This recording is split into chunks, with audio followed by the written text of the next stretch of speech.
नमस्कार, प्रियांकाज किचनमध्ये तुम्हा सर्वांचं अगदी मनापासून स्वागत। आज आपण अख्खा मसूरची आमटी कशी बनवायची ती अगदी चमचमीत अशी तयार होते हे पाहणार आहोत। तुम्ही ते पाहू शकता, एकदम मस्त अशी परफेक्ट अख्खा मसूरची आमटी तयार झालेली आहे। तुम्ही अगदी ही आमटी बनवण्यासाठी 10 ते 15 मिनिटं लागतात, झटपट तयार होते आणि खाण्यासाठी देखील एक नंबर अशी लागते। तर तुम्हाला आजची रेसिपी आवडली तर व्हिडिओला नक्की लाईक करा आणि जास्तीत जास्त लोकांच्यापर्यंत शेअर करा। प्रियांकाज किचन नवीन असाल तर सबस्क्राईब करून शेजारी बेल आयकॉनवर क्लिक करून ऑल प्रेस करा, म्हणजे तुम्हाला माझ्या येणाऱ्या व्हिडिओची नोटिफिकेशन सर्वात आधी मिळतील। तर आजची ही परफेक्ट अशी रेसिपी आपण पाहणार आहोत। चला तर आजच्या रेसिपीला सुरुवात करूयात। सुरुवातीला इथे मी एक कुकरचा डबा घेतलेला, यामध्ये घेऊयात 1 वाटी अख्खा मसूर। अख्खा मसूर आपल्याला भिजवून वगैरे घ्यायचा नाहीये। आता यामध्ये आपल्याला पाणी घालून हा अख्खा मसूर 2 वेळा स्वच्छ धुवून घ्यायचा आहे। यामध्ये काही धूळ माती असेल तर ती निघून जाईल। तर अशा पद्धतीने हाताने चोळून याला 2 वेळा तरी स्वच्छ पाण्याने धुवून घ्यायचं आहे।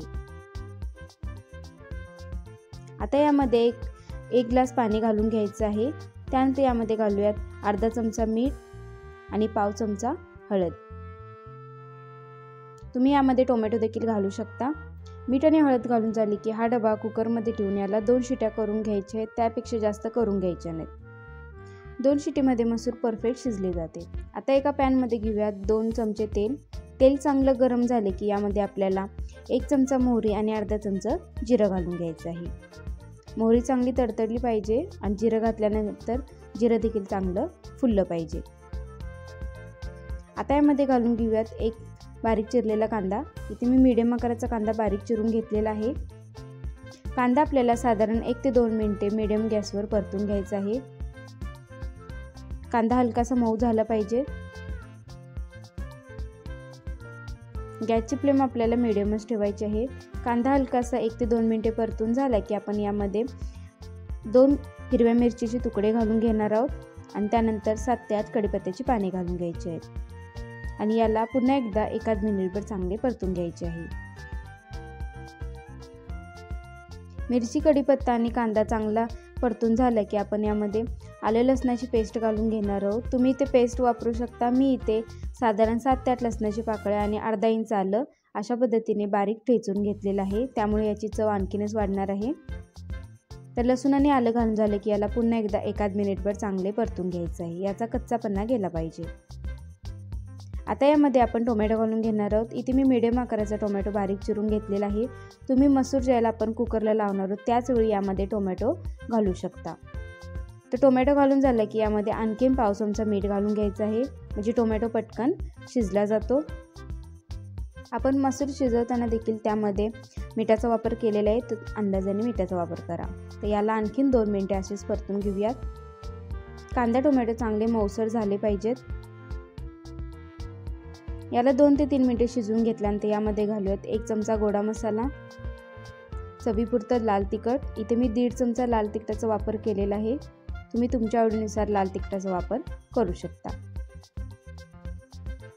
लाल तिखट आणि गोडा मसाला घालून झाले की पुन्हा एकदा याला चांगले मिक्स करून घ्यायचे आहे। आता हा मसाला घालून झाल्यानंतर आपल्याला 2 ते 3 मिनिटे याला तेल सुटेपर्यंत परतून घ्यायचं आहे। तुम्ही इथे पाहू शकता 2 मिनिटांमध्ये मस्त याला तेल सुटलेलं आहे। आता आपण यामध्ये मसूर जो शिजवून घेतलेला आहे तो घालून घेऊयात।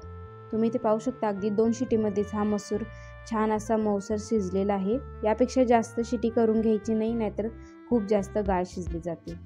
मसूर घातल्यानंतर याला चांगले मिक्स करून घ्यायचे आहे।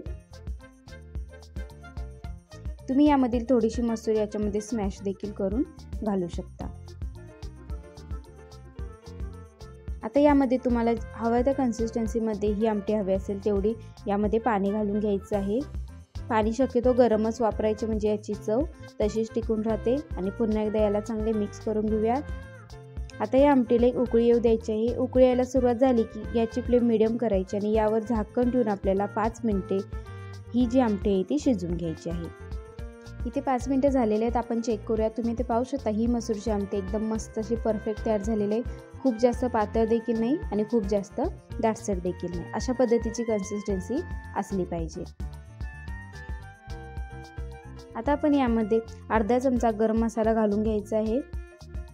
गरम मसाला अशा पद्धतीने शेवटी घातल्यामुळे भाजीला चव छान येते आणि पुन्हा एकदा याला चांगले मिक्स करून घेऊयात। आणि त्यानंतर यामध्ये बारीक चिरलेली कोथिंबीर घालून घ्यायची आहे। इथे मी गॅसची फ्लेम बंद केलेली आहे। त्यानंतर कोथिंबीर घालून याला चांगले मिक्स करून घेऊयात। इथे आपली ही अख्खा मसूरची परफेक्ट चमचमीत अशी आमटी तयार झालेली आहे। तुम्ही यासोबत चपाती, भाकरी किंवा अगदी भातासोबत देखील ही आमटी खाऊ शकता। तर तुम्हाला आजची रेसिपी कशी वाटली ती कमेंटमध्ये नक्की सांगा। तर तुम्ही इथे पाहू शकता एकदम मस्त अशी परफेक्ट रेसिपी तयार झालेली आहे। आता आपण ही आमटी सर्व करण्यासाठी घेऊयात। तर तुम्हाला आजची रेसिपी कशी वाटली ती कमेंटमध्ये सांगायला विसरू नका। आणि प्रियांकाज किचन नवीन असेल तर सबस्क्राईब करून शेजारी बेल आयकॉनवर क्लिक करून ऑल प्रेस करा, म्हणजे तुम्हाला येणाऱ्या व्हिडिओची नोटिफिकेशन सर्वात आधी मिळतील। तर आता आपण ही मसुरीची आमटी भातासोबत सर्व करत आहोत। एकदम खाण्यासाठी परफेक्ट अशी लागते आणि ही आमटी बनवण्यासाठी साधारण 10 ते 15 मिनिटं गरजेची आहेत, खूप जास्त देखील वेळ लागत नाही। तर तुम्हाला आजची रेसिपी कशी वाटली ती सांगायला विसरू नका। पुन्हा भेटू अशाच एका नवीन रेसिपीमध्ये, तोपर्यंत धन्यवाद।